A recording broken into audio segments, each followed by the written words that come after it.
certainly saw some grit on display there, but after returning from his ankle injury, Patrick Mahomes completed 67% of his pass attempts for 118 yards and a key touchdown in the fourth quarter that extended the Chiefs' lead to 10 points at that point.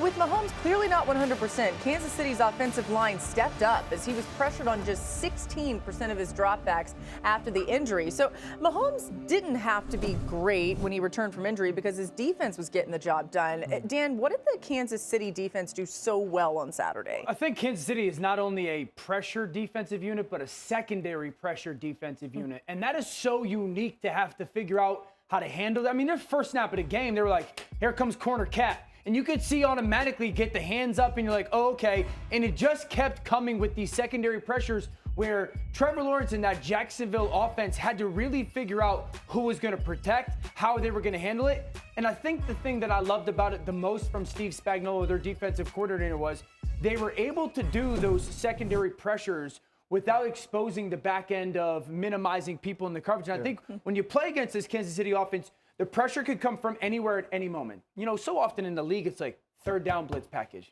It's coming from anywhere at any moment. So you got to always have your antenna up of who's coming as a defensive secondary guy, when, because it could come any moment. And then the second thing is, where's the dropper? Because so often they might blitz a corner from this side, but then like a defensive tackle from the other side.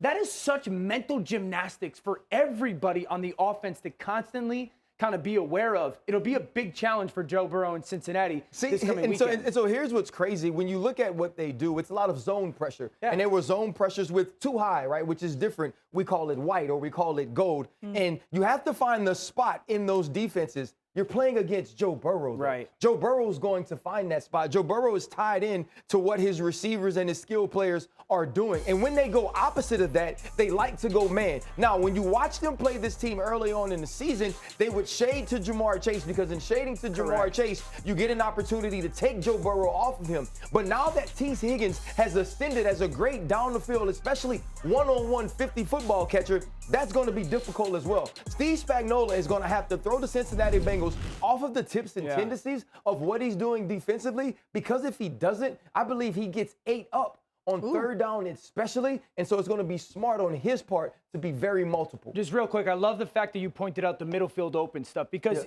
you'd sit here and say you can't pressure Cincinnati and play middle field close because you'll get absolute gash. But I think some of their middle field open stuff that you called it white or gold, we call it 88, where it's like middle field open pressure, and they match stuff underneath. I think that could give them a little bit of success, at least trying to make Joe to play just a little bit slower. It helps Joe that he has 3 number 1 wide receivers legitimately. And by the way, Joe Burrow ranks top 3 in the NFL this season in passing touchdowns and yards per attempt against the blitz. So good luck, right?